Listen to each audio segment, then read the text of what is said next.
April's good സ്റ്റോറീസിലേക്ക് ഏവർക്കും സ്വാഗതം. ജോയ്സി എഴുതിയ നോവൽ താരാപഥം. കാർ മുറ്റത്തു വന്നു നിന്നു. ഹരിലാൽ കാറിൽ നിന്ന് ഇറങ്ങിയതേയില്ല. അയാൾക്ക് ബാങ്കിലേക്ക് തിരിച്ചു പോകണമായിരുന്നു. നീതയെ ഹോസ്പിറ്റലിൽ നിന്ന് ഡിസ്ചാർജ് ചെയ്തു കൊണ്ടുവരികയാണ്. അനിതയും നീതയും കാറിൽ നിന്നിറങ്ങി സിറ്റൗട്ടിലേക്ക് കയറി. ഹരിലാൽ കാർ മുറ്റത്തിട്ട് തിരിച്ച് അപ്പോൾ തന്നെ പോയി. വിമലകുമാരി അമ്മ വാതിൽ തുറന്നു വെച്ചു. അനിതയും നീതയും കൂടി അകത്തേക്ക് കയറി ചെന്നു. രാവിലെ ഡിസ്ചാർജ് ചെയ്തതാ, ഇപ്പോഴാ പോരാൻ പറ്റിയത്, അനിത പറഞ്ഞു. വിമലകുമാരിയമ്മ അനിതയെ തന്നെ നോക്കുകയായിരുന്നു. ഇതൊരു പുതിയ കാഴ്ചയാണ്. തൻ്റെ മകൻ്റെ ഭാര്യയായിരുന്നവൾ, തൻ്റെ മകൻ്റെ 2 കുഞ്ഞുങ്ങളെ പ്രസവിച്ചവൾ, പിന്നീട് അവൻ്റെ ജീവിതത്തിൽ നിന്ന് പിരിഞ്ഞുപോയവൾ വീണ്ടും ഇതേ കുടുംബത്തിൽ തന്നെ വന്നുപെട്ടിരിക്കുകയാണ്. വീട്ടുകാരിയായിട്ടല്ല, വേലക്കാരിയുടെ സ്ഥാനത്ത്. ഇറങ്ങിപ്പോ എന്ന് ആട്ടിത്തുപ്പിയാൽ ആ നിമിഷം ഒരക്ഷരം മിണ്ടാതെ പടിയിറങ്ങേണ്ടി വരുന്ന അഭയാർത്ഥിനിയുടെ സ്ഥാനത്ത്. മറ്റൊരു ജന്മത്തിനായി കാത്തു നിൽക്കാതെ ചെയ്തുപോയ പാപങ്ങൾക്ക് ഈ ജന്മത്തിൽ തന്നെ പരിഹാരം ചെയ്യുകയാണോ ഇവൾ? ഒരു കാര്യത്തിൽ മാത്രം വിമലകുമാരിയമ്മയ്ക്ക് യാതൊരു സംശയവും ഉണ്ടായില്ല. സ്നേഹമല്ലാതെ മറ്റൊരായുധവും ഇവളുടെ കയ്യിൽ അവശേഷിക്കുന്നില്ല. എന്താ അമ്മ നോക്കുന്നേ? അനിത വിസ്മയം പൂണ്ടു. ഏയ്, നീ വല്ലാതെ മുഷിഞ്ഞിരിക്കുന്നു. ആശുപത്രിയിൽ നിന്ന് വരികയല്ലേ? സാരിയൊന്നും മാറാൻ കൊണ്ടുപോയില്ലായിരുന്നല്ലോ. അതിൻ്റെയാ. ഞാൻ റൂമിലോട്ട് ചെല്ലട്ടെ? നീത അനിതയോട് അനുവാദം ചോദിക്കുന്നു. പോയി കിടന്നു, ഞാനിപ്പം വരാട്ടോ. ഈ ഡ്രസ്സൊക്കെ ഒന്ന് മാറിയിട്ട്. കോണിപ്പടി ചുവട്ടിലേക്ക് നടക്കാനാഞ്ഞ നീതയുടെ കരം കവർന്ന് അനിത പറഞ്ഞു. വിഷമിക്കില്ലേ? നീത തലയാട്ടി. അവൾ കോണിപ്പടി കയറിപ്പോകുന്നതും നോക്കി അനിത നിന്നു. അതെല്ലാം കണ്ട് വിമലകുമാരിയമ്മയുടെ നെഞ്ചിൽ തേങ്ങലിൻ്റെ നീർപ്പോള പൊട്ടി. ഞാനെൻ്റെ മോളെ ഒന്ന് കണ്ടോട്ടെ, വിമലകുമാരിയമ്മയോട് ക്ഷമാപണം പോലെ പറഞ്ഞിട്ട് അനിത നിവിയ മോളുടെ മുറിയിലേക്ക് ഓടി. വിമലകുമാരിയമ്മ വാതിൽക്കൽ ചെന്ന് നോക്കുമ്പോൾ അനിത നിലത്ത് മുട്ടുകുത്തി നിവിയ മോളുടെ മുഖം കൈക്കുമ്പിളിൽ കോരിയെടുത്ത് വാത്സല്യം ചൊരിയുകയാണ്. എൻ്റെ ചക്കരെ, വിഷമിച്ചു പോയോടാ? ഞാനിങ്ങ് ഓടി വന്നില്ലേ? എൻ്റെ കുഞ്ഞിനെ ഓർത്തിട്ട് ഞാൻ ഇന്നലെ രാത്രി ഉറങ്ങിയതേയില്ല. അവളെ കൈത്തണ്ടയിൽ താങ്ങിയെടുത്ത് അനിത നെഞ്ചോട് ചേർത്തു. അവളുടെ മുടിയിലും നെറ്റിയിലും തലോടി. വിമലകുമാരിയമ്മയ്ക്ക് ഇതെല്ലാം കണ്ടിട്ട് കരച്ചിൽ വരുന്നുണ്ടായിരുന്നു. ഒന്നും അറിയേണ്ടതില്ലായിരുന്നെന്ന് അവർ മനസ്താപം പൂണ്ടു. അധ്യായം 20. ഗേറ്റിൻ്റെ ഇടതുവശത്തുള്ള തൊടിയിൽ ആരോ ആക്രോശിക്കുന്നത് കേട്ടാണ് അനിത ജനാലയ്ക്കൽ വന്നു നോക്കിയത്. അവിടെ ചെത്തിയും ചെമ്പരത്തിയുമൊക്കെ കുറ്റിക്കാട് പോലെ വളർന്നിരിക്കുന്ന ഭാഗത്ത് നീതയും ഒരു യുവാവും കൂടി ഗുസ്തി പിടിക്കുകയാണ്. നീത ചീറിക്കൊണ്ട് അവനെ ആക്രമിക്കുന്നു. അവനെ മാന്തുകയും അടിക്കുകയും ചെയ്യുന്നു. അവളുടെ 2 കൈയും പിടിച്ച് തടയാൻ ശ്രമിക്കുന്നത് ജിഷൻ എന്ന ചെറുക്കനാണെന്ന് അനിത തിരിച്ചറിഞ്ഞു. നീത ചീറ്റപ്പുലിയെപ്പോലെ ആക്രമിക്കുകയും അവൻ്റെ കയ്യിൽ നിന്ന് എന്തോ തട്ടിയെടുക്കാൻ ശ്രമിക്കുകയും ചെയ്യുന്നു. അവൻ തടയുന്നു. അവളെ എന്തോ കാര്യം പറഞ്ഞ് മനസ്സിലാക്കിക്കാൻ ശ്രമിക്കുന്നു. അനിത പെട്ടെന്ന് സിറ്റൗട്ടിലേക്ക് ഇറങ്ങി. അവർ നിൽക്കുന്നിടത്തേക്ക് ചെല്ലുമ്പോഴേക്കും ജിഷൻ അവളെ കണ്ടു. നീത അവൻ്റെ ഷർട്ടിൽ കുത്തിപ്പിടിച്ചിരിക്കുകയാണ്. അവൻ വേഗം അവളെ കുതിരിച്ചിട്ട് ഗേറ്റിൻ്റെ ഭാഗത്തേക്ക് ഓടി. അനിത വരുന്നത് കണ്ടിട്ടും നീത അവനെ പിന്തുടർന്ന് ഗേറ്റ് കടന്നുപോയി. ഗേറ്റിനടുത്ത് നിന്ന് കുറച്ച് മാറിയാണ് ജിഷിൻ്റെ ബൈക്ക് വച്ചിരുന്നത്. അവൻ ഓടിച്ചെന്ന് ബൈക്കിൽ കയറി 2 കാലും റോഡിലൂന്നി തുഴഞ്ഞു നീങ്ങി.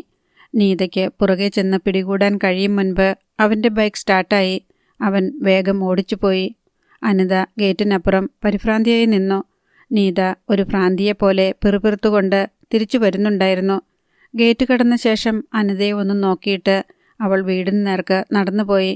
അനിതയും തിരികെ വീട്ടിലെത്തി. നീത മുകളിലേക്ക് കയറിപ്പോയി കഴിഞ്ഞിരുന്നു. വിമലകുമാരിയമ്മ ഹാളിൽ നിൽപ്പുണ്ട്. എന്താ? അവർ ചോദിച്ചു. നീതമോൾ എവിടെ പോയതാ? ആ ചെക്കൻ വന്നിട്ടുണ്ടായിരുന്നു, അവളുടെ പഴയ ഫ്രണ്ട്. അവൻ പിന്നെയും വന്നോ? നീതമോൾ അവനുമായി വഴക്കിട്ടു. എന്തിനാണെന്ന് നീ ചോദിച്ചില്ലേ? കുറച്ചു കഴിയട്ടെ. അവൾ അവൻ്റെ അടുത്ത് വല്ലാതെ ശോഭിച്ചു. എന്തോ പ്രശ്നമുണ്ട്. അനിത നിവിയ മോളുടെ മുറിയിലേക്ക് തിരിച്ചു പോന്നു. കുറേ സമയം കഴിഞ്ഞ് അനിത കോണിപ്പടി കയറി നീതയുടെ മുറിയിലെത്തി. അവിടെ അവളുടെ മുറി കൊള്ളക്കാർ കയറി ഇറങ്ങിയതുപോലെ നാമാവശേഷമായി കിടക്കുകയാണ്. വലിച്ചെറിയാത്ത ഒരു സാധനം പോലും ആ മുറിയിലില്ല. നീത കട്ടിലിൽ ചുരുണ്ടുകൂടി കിടപ്പുണ്ട്. അവളുടെ ഉടൽ വിറയ്ക്കുന്നുണ്ടായിരുന്നു. അനിത ഓരോ സാധനവും പെറുക്കി അതതിൻ്റെ സ്ഥാനങ്ങളിൽ അടുക്കി വെച്ചു. അതിനുശേഷം കിടക്കയിൽ ചെന്നിരുന്ന് നീതയെ നോക്കി. അവൾക്ക് ശ്വാസം മുട്ടലുണ്ടെന്ന് തോന്നുമായിരുന്നു. താറുമാറായി കിടന്ന അവളുടെ മുടി അനിത മാടിയൊതുക്കി അവളുടെ തോളിലും പുറത്തും തലോടി. എന്തിനാ അവൻ വീണ്ടും വന്നത്? അനിത മൃദുസ്വരത്തിൽ ചോദിച്ചു. എന്നെ വിളിക്കാൻ. ഞാൻ വീണ്ടും അവൻ്റെ ഒപ്പം പോകണം. എങ്ങോട്ട്? എന്തിന്? അനിത അന്താളിച്ചു. സ്ഥലവും ഡേറ്റും അവൻ പറയും. നീതയുടെ സ്വരം തണുത്തിരുന്നു. മോളെന്തിനാ അവനോട് വഴക്കുണ്ടാക്കിയത്? നീത മിണ്ടുന്നില്ല. നമുക്ക് അവനെ ഒഴിവാക്കണ്ടേ? അതിന്ന് രക്ഷപ്പെടണ്ടേ? അവനത് കൊണ്ടുവന്നിട്ടുണ്ടായിരുന്നു, മയക്കുമരുന്ന്. പക്ഷെ തന്നില്ല. എനിക്കത് വേണമായിരുന്നു. എനിക്ക് പറ്റുന്നില്ല. ചിലപ്പോൾ ഭ്രാന്ത് പിടിക്കുന്ന പോലെ തോന്നുക. നിന്റെ കയ്യിലുണ്ടായിരുന്നോ അത്? ഇവിടെ വെച്ച് അത് നീ? ഉണ്ടായിരുന്നു. 2 ദിവസം മുൻപ് കഴിഞ്ഞു. അനിത ഞെട്ടിത്തെറിച്ച പോലെ ഇരുന്നു. നീത ആരും അറിയാതെ മരുന്നെടുക്കുന്നുണ്ടായിരുന്നു. ഇപ്പോൾ അവൾക്ക് അതില്ലാതെ പറ്റില്ല. അവൻ മരുന്നുമായി വന്ന് പ്രലോഭിപ്പിക്കുകയാണ്. സാധനം തരാം, പക്ഷേ വിളിക്കുന്നിടത്ത് വരണം. മോളെ, നിനക്കതിന്ന് രക്ഷപ്പെടണമെന്ന് ആഗ്രഹമില്ലേ? എന്നെ എവിടെങ്കിലും കൊണ്ടുപോവോ? ഇങ്ങനെ പോയാൽ എനിക്ക് ഭ്രാന്ത് പിടിക്കും. നീത കരയാൻ തുടങ്ങി. വിഷമിക്കണ്ട, ഞാനുണ്ട് നിന്റെ കൂടെ. ഇനി നിന്നെ ആർക്കും വിട്ടുകൊടുക്കില്ല. ഒരു മയക്കുമരുന്നിനും ഇനി നിന്നെ കീഴ്പ്പെടുത്താൻ പറ്റില്ല. ചിലപ്പോൾ ഞാൻ തളർന്നു പോകുന്നു. ഒട്ടും എനർജിയില്ല. എണീക്കാൻ പോലും വയ്യ. ചിലപ്പോൾ തല ചുറ്റലും മനം പുരട്ടലും. ഇടയ്ക്ക് വയറുവേദന. കണ്ണിൽ നിന്ന് വെള്ളം വരുന്നു. ചെവി അടഞ്ഞ പോലെ ചിലപ്പോൾ. നമുക്കൊരു ഡോക്ടറെ കാണാം. എന്തിനും ഞാൻ കൂടെ നിൽക്കുന്നുണ്ടാകും. ഒരിടത്തും നിന്നെ വിട്ടിട്ട് പോവേയില്ല. അവൻ ഇനിയും വരും. നമുക്ക് പോലീസിൽ പരാതി കൊടുത്താലോ? വേണ്ട, ആൻറ്റിക്ക് അറിയാഞ്ഞിട്ടാ. അവൻ ഒരു വാലറ്റം മാത്രമാ. ഒരു അനക്കൊണ്ടയുടെ വാലറ്റം. അത്രയ്ക്ക് വലിയ ഒരു ഗ്യാങ്ങാണ്. പല ഭാഷ സംസാരിക്കുന്നവരുണ്ട്. അവരുടെ ആക്സൻറ്റും ടോണും മോഡുലേഷനും ഒക്കെ കേൾക്കുമ്പം അറിയാം. They are rich and powerful people. ഹിന്ദിയും തമിഴും ഇംഗ്ലീഷും ഒക്കെയുണ്ട്. അനിതയ്ക്ക് എന്തെന്നില്ലാത്ത നിസ്സഹായത തോന്നി.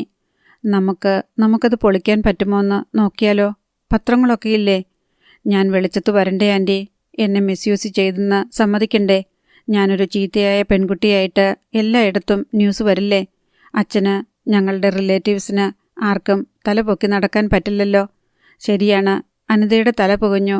ഓരോ പീഡന കേസിലെയും പെൺകുട്ടികൾ പേറുന്ന ദുഃഖവും ദുരന്തവും പത്രമാസികകളിൽ അവൾ വായിച്ചിട്ടുണ്ട്. നമുക്കാദ്യം ഒരു ഡോക്ടറെ കാണാം. നമുക്ക് ഇതിന്ന് ഒരു മോചനം വേണ്ടേ? നമുക്കിത് ശരിയാക്കാവുന്നതേ ഉള്ളൂ. നീ മനസ്സോടെ അനുവദിച്ചാൽ മതി. ഹെവി അഡിക്റ്റഡ് ആയിട്ടുള്ളവർ പോലും ചികിത്സ കൊണ്ട് സുഖപ്പെടുന്നു. നിനക്ക് കുറച്ച് ദിവസത്തെ അഡിക്ഷനല്ലേ ഉള്ളൂ. ഇതിൻ്റെ വിഡ്രോൾ സിംറ്റംസ് ഭയങ്കര പെയിൻഫുള്ളാണെന്ന് ഞാൻ എവിടെയോ വായിച്ചു. പാനിക്കായിപ്പോയിട്ട് ചിലപ്പോൾ സൂയിസൈഡ് അറ്റംപ്റ്റൊക്കെ നടത്തുമത്രേ.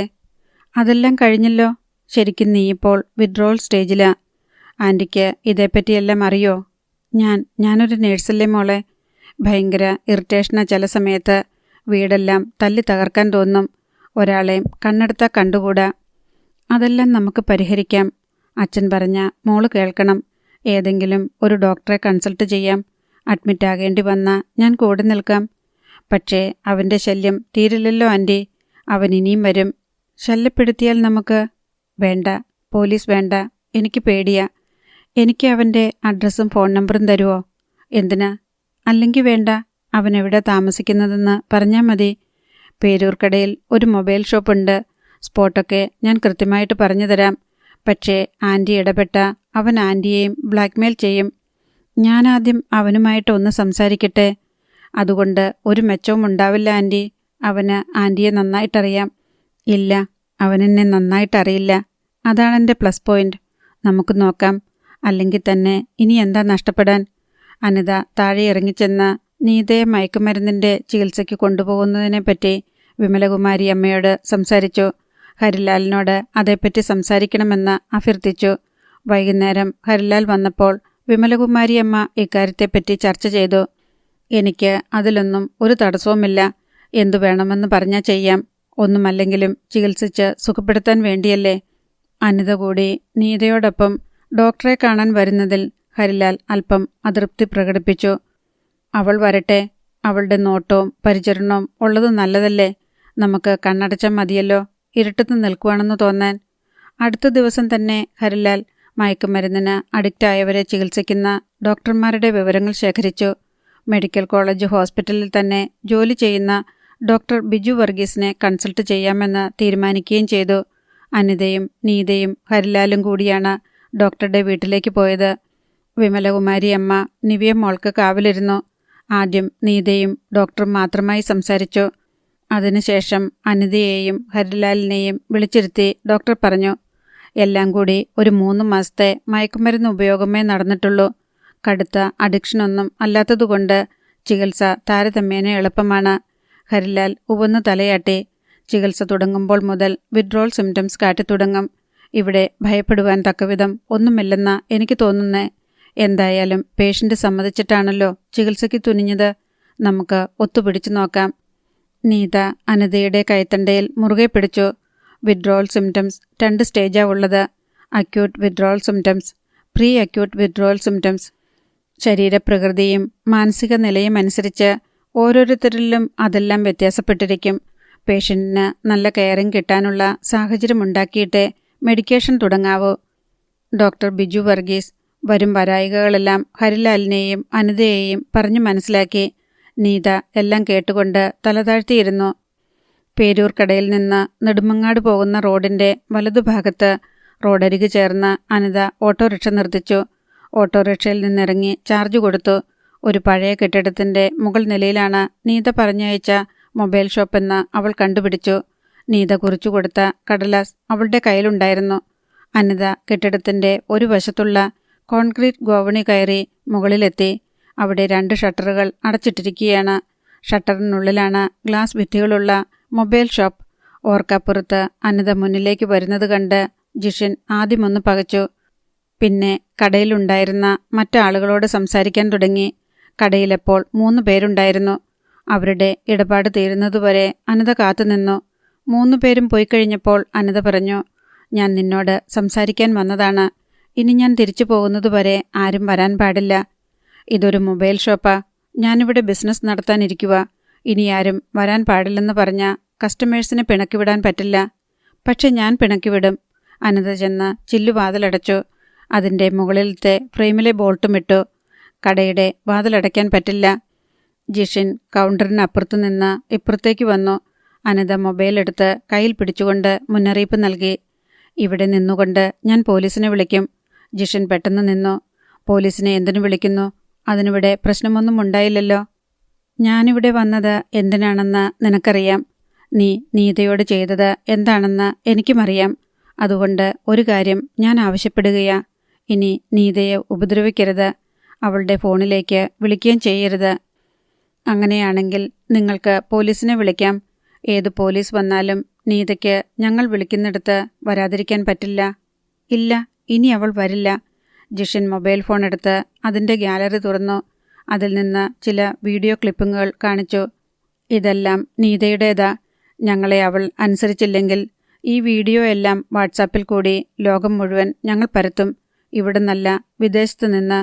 അനിത നടുങ്ങി നിൽക്കുകയാണ്. അവളുടെ കൺമുന്നിൽ ഫോണിൽ ഒരു വീഡിയോ ക്ലിപ്പിംഗ് ഓടിക്കൊണ്ടിരുന്നു.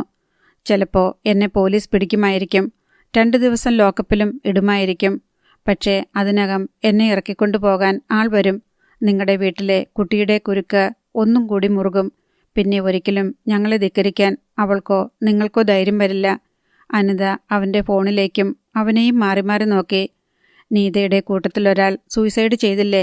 എന്തു സംഭവിച്ചു? കുറേ പോലീസ് അന്വേഷണമൊക്കെ ഉണ്ടായല്ലോ. അതുകൊണ്ട് നീതയോട് പോയി പറയുക. അഭ്യാസങ്ങളൊന്നും വേണ്ട. നടക്കില്ല. ഇതൊന്നും നടത്തുന്നത് ഞാനല്ല. എനിക്ക് മീതെ ആളുകളുണ്ട്. അനിത പെട്ടെന്ന് അവൻ്റെ കയ്യിലിരുന്ന ഫോൺ പിടിച്ചെടുത്തു. ഞൊടിയിടയിൽ വാതിൽ തുറന്ന് വെളിയിലിറങ്ങി. പിന്തുടരാൻ ഭാവിച്ച ജിഷിനോട് പറഞ്ഞു, എൻ്റെ പുറകെ വരരുത്. ഞാനൊന്ന് നിലവിളിച്ചാൽ, നീ ഉപദ്രവിച്ചെന്ന് വിളിച്ചു പറഞ്ഞാൽ ആളുകൾ നിന്നെ ഇവിടെയിട്ട് പിച്ചി ചിന്തും. ജിഷിൻ ആരോ വട്ടം പിടിച്ചതുപോലെ അവിടെ തന്നെ തറഞ്ഞു നിന്നു. അനിത ഫോണുമായി കോണിപ്പടി ഇറങ്ങി. അധ്യായം 21. അനിത ഓട്ടോറിക്ഷ നിർത്തി ഗേറ്റ് കടന്ന് വീട്ടിലെത്തിയപ്പോൾ നീത ഹാളിലിരിപ്പുണ്ടായിരുന്നു. എവിടെ പോയതാ? നീത തിരക്കി. മെഡിക്കൽ സ്റ്റോർ വരെ. ഞാൻ റൂമിൽ നിന്ന് താഴെ വന്ന് നോക്കിയപ്പോൾ കണ്ടില്ല. അമ്മയുണ്ടായിരുന്നല്ലോ ഇവിടെ. അമ്മ നല്ല ഉറക്കം. അനിത അവളുടെ അരികെ ചെന്നിരുന്നു. അവൾ ഒരു ഷാൾ പൊതിച്ചിട്ടുണ്ടായിരുന്നു. നീത മോൾക്ക് തണുക്കുന്നുണ്ടോ? ചെറുതായിട്ട്. വേറെന്തെങ്കിലും അസ്വസ്ഥതയുണ്ടോ? ഇല്ല. വാ, റൂമിലേക്ക് പോകാം. അനിത അവളെ എഴുന്നേൽപ്പിച്ച് മുകളിലേക്ക് കൊണ്ടുപോയി അവിടെ കട്ടിലിൽ കിടത്തി. ഒരു പഴയ ഫോണുണ്ടായിരുന്നല്ലോ ഇവിടെ, ചില്ല് പൊട്ടിയത്? അനിത ചോദിച്ചു. അലമാരയിൽ കാണും. എന്തിനാ അത്? ചാർജ് ചെയ്താൽ ഉപയോഗിക്കാൻ പറ്റുമോ? എൻ്റെ ഫോൺ ഇടയ്ക്കിടയ്ക്ക് ഹാങ് ആവുന്നു. അതിൻ്റെ ബാറ്ററി ഇനി നിൽക്കുമോയെന്നറിയില്ല. ആൻറ്റിക്ക് വേണമെങ്കിൽ എടുത്തോ. അതിൻ്റെ ഡിസ്പ്ലേ പൊട്ടിയതാ, ചിലന്തി വല പോലെ. അത് സാരമില്ല, എല്ലാം കാണാമല്ലോ. കാണാൻ പറ്റും. ഞാനൊന്ന് ചാർജ് ചെയ്ത് നോക്കട്ടെ. അനിത മേശവലിപ്പിൽ നിന്ന് ആ ഫോൺ തപ്പിയെടുത്തു. അതിൻ്റെ ചാർജർ അലമാര തട്ടിലുണ്ടായിരുന്നു. കുറച്ച് കഴിയുമ്പം ഞാൻ വരാം. കിടന്നോട്ടോ. വൈകുന്നേരം നമുക്ക് ടെറസിൽ കയറിയിരിക്കണം. വെറുതെ അവിടെ ഇരുന്ന് സംസാരിക്കാമല്ലോ. നീത തലയാട്ടി. ജിഷിൻ്റെ ഫോണിൽ താൻ കണ്ട വീഡിയോ അനിതയുടെ മനസ്സിലെത്തി. നീതയുടെ മുഖത്തേക്ക് നോക്കിയപ്പോൾ ഒരു നടുക്കം. ഞാൻ വരാം. എന്തെങ്കിലും അസ്വസ്ഥത തോന്നിയ അപ്പോഴേ വിളിക്കണേ. ചിലപ്പോൾ അസ്വസ്ഥതകൾ പ്രകടിപ്പിക്കാറുണ്ട് നീത. വിഡ്രോൾ സിംറ്റംസിൻ്റെ ഭാഗമാണ്. ഒഴിഞ്ഞു പോകാൻ മടിക്കുന്ന ബാധ ശരീരത്തിൽ കിടന്ന് പ്രാണപരാക്രമം നടത്തുന്ന പോലെ. അനിത നിവിയ മോളുടെ മുറിയിലെത്തി. ഫോൺ ചാർജ് ചെയ്യാൻ വെച്ചു. ജിഷിൻ്റെ മൊബൈലിലെ മെമ്മറി കാർഡ് അഴിച്ച് ചില്ല് പൊട്ടിയ ഫോണിലിട്ടു. അതിലുണ്ടായിരുന്ന ഫോട്ടോ, വീഡിയോ, കോണ്ടാക്ട് നമ്പറുകൾ, അഡ്രസ്സുകൾ, വാട്സാപ്പ് നമ്പറുകൾ എന്നിവ ഇൻറ്റേർണൽ സ്റ്റോറേജിലേക്ക് മാറ്റി. ഇൻറ്റേർണൽ സ്റ്റോറേജിൻ്റെ കപ്പാസിറ്റി കവിയുമ്പോൾ മെമ്മറി കാർഡ് മാറ്റി. താൻ വാങ്ങിക്കൊണ്ടുവന്ന മെമ്മറി കാർഡ് ഫോണിലിട്ട് ഇൻറ്റേർണൽ സ്റ്റോറേജിലെ ഫയലുകൾ അതിലേക്ക് സ്റ്റോർ ചെയ്തു. ജിഷിൻ്റെ ഫോണുമായി മടങ്ങുന്ന വഴി അവൾ ടൗണിൽ നിന്ന് 2 പുതിയ മെമ്മറി കാർഡുകൾ വാങ്ങിയിട്ടുണ്ടായിരുന്നു. പലതവണയായി മെമ്മറി കാർഡുകൾ മാറ്റിയിട്ട് ജിഷിൻ്റെ ഫോണിലെയും മെമ്മറിയിലെയും എല്ലാ വിവരങ്ങളും ഡിലീറ്റ് ചെയ്ത് കളഞ്ഞു. അനിത തിരിച്ചെത്തിയിട്ട് അരമണിക്കൂറായതേ ഉള്ളൂ. അപ്പോഴേക്കും ഹാളിൽ കോളിംഗ് ബെൽ കേട്ടു. അനിത മുറിവിട്ടിറങ്ങി. ആദ്യം ജനലിൽ കൂടി നോക്കി. ജിഷിൻ്റെ ബൈക്ക് ഗേറ്റിനടുത്ത് ഇരിക്കുന്നത് കണ്ടു. ജിഷിൻ സിറ്റൗട്ടിലുണ്ട്. അനിത വാതിൽ തുറന്നു. മെല്ലെ സിറ്റൗട്ടിലേക്ക് ഇറങ്ങി. എന്താ വന്നത്? അനിത ദേഷ്യത്തിൽ ചോദിച്ചു. എൻ്റെ ഫോൺ തിരിച്ചു തരണം. തന്നില്ലെങ്കിലോ? ഞാനത് പോലീസിൽ ഏൽപ്പിക്കാൻ തീരുമാനിച്ചു. എനിക്കത് തിരിച്ചു കിട്ടണം. അത് കയ്യിലിരിക്കുന്നത് നിങ്ങൾക്കും അപകടമായിരിക്കും. അതുകൊണ്ടാണ് ഞാൻ പോലീസിനെ ഏൽപ്പിക്കാൻ തീരുമാനിച്ചത്. നിങ്ങളൊരു കാര്യം ചെയ്തോ.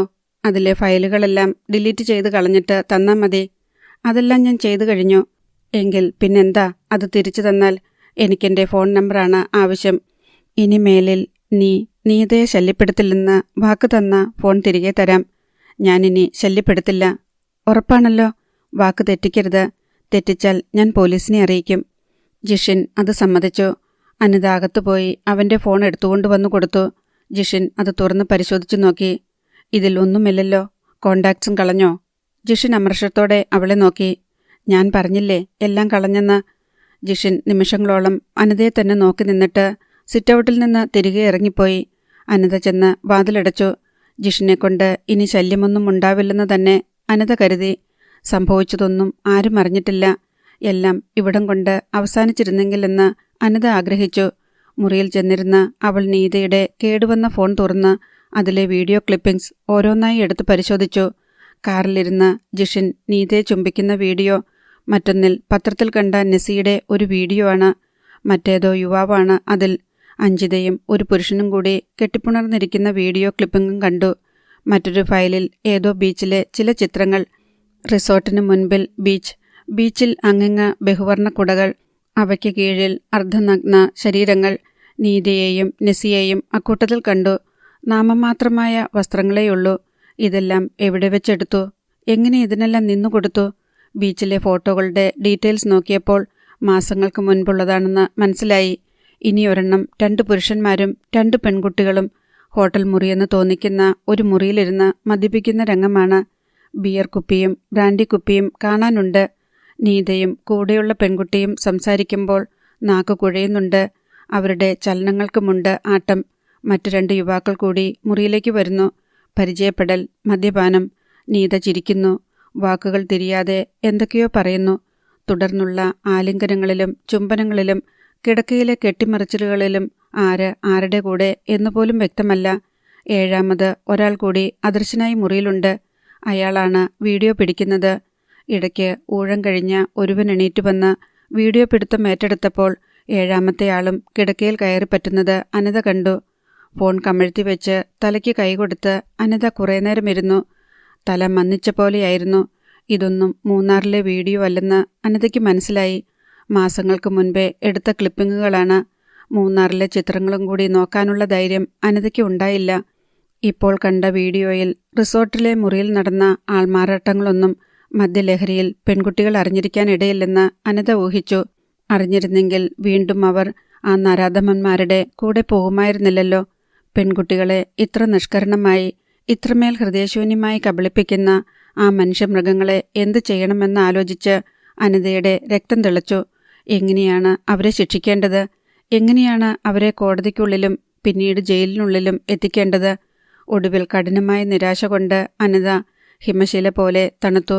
ഒന്നും ചെയ്യാൻ നിവൃത്തിയില്ല. എന്തു തെളിവാണുള്ളത്? പ്രായപൂർത്തിയാകാത്ത പെൺകുട്ടിയല്ലേ നീത? വിവാഹവാഗ്ദാനം നൽകി കബളിപ്പിച്ചുവെന്ന് പറയാം. ഈ വീഡിയോ ക്ലിപ്പിങ്ങുകളൊന്നും തെളിവായി കൊടുക്കാൻ പറ്റില്ല. നീത ഒരു ഇരയായിരുന്നെന്ന് ലോകം അറിഞ്ഞു കഴിഞ്ഞു എന്ന ബോധം തന്നെ അവളുടെ ആത്മവിശ്വാസം കെടുത്തിക്കളയും. വിചാരണകളുടെയും വിധികളുടെയും പ്രഹസനം കഴിഞ്ഞ് പുറത്തു വരുമ്പോൾ പീഡനം നടത്തിയവർ കുറ്റവിമുക്തരും പീഡിപ്പിക്കപ്പെട്ടവർ സമൂഹം പുറന്തള്ളിയ ചവറും ചണ്ടികളുമായി മാറും. തൻ്റെ മകളുടെ പേരും അഡ്രസ്സും അവൾ ഉൾപ്പെടുന്ന ചിത്രങ്ങളും വെളിപ്പെടുത്താതെ എങ്ങനെ കുറ്റവാളികളെ കുടുക്കാൻ പറ്റും എന്നാലോചിച്ചിട്ട് ഒടുവിൽ അവൾ ഇങ്ങനെ വിചാരിച്ചു. തൻ്റെ മകൾക്ക് ഇപ്പോൾ സാന്ത്വനമാണ് വേണ്ടത്. അവൾക്ക് ജീവിതത്തിലേക്ക് തിരിച്ചു വരണം. അവൾക്ക് തുടർന്ന് പഠിക്കാനും പരീക്ഷകൾ പാസ്സാകാനുമുള്ള ഊർജവും ആത്മധൈര്യവും കിട്ടണം. അതിനാണ് പ്രാധാന്യം. മയക്കുമരുന്നിൻ്റെ ബാധയിൽ നിന്ന് പുറത്തു കടക്കാനുള്ള തീവ്രശ്രമത്തിലായിരുന്നു നീത. ആ പ്രതിസന്ധിയുടെ എല്ലാ വൈഷമ്യങ്ങളും അനുഭവിച്ചത് അനിതയായിരുന്നെന്ന് മാത്രം. നീതയ്ക്ക് കൂടെ കൂടെ ദേഷ്യം വരും. അതിന് നിസ്സാര കാരണങ്ങൾ മതി. ചിലപ്പോൾ അവൾക്ക് ഒരു മാസിക ടീപ്പോയിൽ തുറന്നു കിടക്കുന്നത് പോലും ഇഷ്ടപ്പെട്ടെന്ന് വരില്ല. അതിനെല്ലാം അവൾ ആരോടൊക്കെയോ തട്ടിക്കയറി ഉറക്കമില്ലാതെ അർദ്ധരാത്രിയിലും മറ്റും ബാൽക്കണിയിലൂടെ ഇറങ്ങി നടന്നു. TV കണ്ടുകൊണ്ടിരിക്കെ അവൾ തുടരെ കോട്ടുവായിട്ടു. ചിലപ്പോൾ ഭക്ഷണം കഴിക്കാനിരിക്കുമ്പോഴേക്കും മനം പെരട്ടലും ഓക്കാനവും തുടങ്ങും. വയറുവേദന കൊണ്ട് കിടക്കയിൽ കിടന്ന് അവൾ അട്ടയെപ്പോലെ ചുരുണ്ടു. വിമലകുമാരിയമ്മയ്ക്ക് ഇതെല്ലാം രോഗശമനത്തിൻ്റെ ഭാഗമാണെന്ന് മനസ്സിലാക്കാൻ കഴിഞ്ഞില്ല. അവർ നീതയോട് പലപ്പോഴും വഴക്കിട്ടു, തർക്കിച്ചു. ഒടുവിൽ പിണങ്ങി കിടങ്ങൂരിലേക്ക് തിരിച്ചുപോയി. ഹരിലാൽ എന്നും ബാങ്കിലേക്ക് പോകുന്നതിനാൽ അയാളെ ഇതൊന്നും ബാധിച്ചില്ല. എല്ലാം സഹിക്കേണ്ടത് അനിതയുടെ ബാധ്യതയായിരുന്നു. അവൾ അർപ്പണ മനോഭാവത്തോടെ നീതയുടെ ഭിന്ന സ്വഭാവങ്ങൾക്കെല്ലാം കാവൽ നിന്ന് അവളെ സ്നേഹപൂർവ്വം ശുശ്രൂഷിച്ചു. നീതയുടെ സമനില തെറ്റിയതുപോലുള്ള പെരുമാറ്റത്തെ സമചിത്തയോടെ സമീപിക്കണമെങ്കിൽ തന്നെ അസാമാന്യമായ ക്ഷമയും മനക്കരുത്തും വേണമായിരുന്നു. ചിലപ്പോൾ നീത കുറ്റബോധം കൊണ്ടും സങ്കടം കൊണ്ടും വീർപ്പുമുട്ടിക്കരയും. അപ്പോഴും അവളെ സമാശ്വസിപ്പിക്കേണ്ടത് അനിത തന്നെയായിരുന്നു. അനിതയുടെ സ്നേഹസാന്ദ്രമായ പെരുമാറ്റം കൊണ്ടും ശ്രദ്ധ കൊണ്ടും ക്രമേണ നീത രോഗശമനത്തിൻ്റെ കടും പിടുത്തങ്ങളിൽ നിന്ന് ക്രമേണ മുക്തിയായിക്കൊണ്ടിരുന്നു. കൂട്ടിലടച്ചിട്ട ഒരു വന്യമൃഗം മെരുങ്ങുന്ന പോലെ അവൾ ശാന്തതയിലേക്ക് വരികയാണ്. ആരും അവളെ അന്വേഷിച്ചെത്തുന്നില്ല. ഫോൺ വിളികളില്ല. ജിഷിൻ ശല്യപ്പെടുത്തുന്നില്ല. ഒരു ദിവസം മുന്നറിയിപ്പൊന്നുമില്ലാതെ വിമലകുമാരി അമ്മയും ദീപജ്യോതിയും കൂടി തിരുവനന്തപുരത്ത് എത്തി. രണ്ടുപേരെയും ഒന്നിച്ചു കണ്ടപ്പോൾ അനിതയ്ക്ക് ആശ്ചര്യമായി. എന്താ കഥ? ഒരറിയിപ്പുമില്ലാതെ? വരേണ്ട സമയമായി, അതുകൊണ്ട് വന്നു, ദീപജ്യോതി പറഞ്ഞു. എന്താ ചേച്ചി? ഹരിതയെ കൂട്ടിക്കൊണ്ടുവരണ്ടേ? അവൾക്കിത് 7ാം മാസമാണ്. ഹരിതയ്ക്ക് അതേപ്പറ്റിയൊന്നും ഒരു ചിന്തയുമില്ല. അനിതയ്ക്ക് അത് കേട്ടപ്പോൾ നെഞ്ഞിന് താഴെ ഒരിടിവാൾ മിന്നിയതുപോലെ തോന്നി.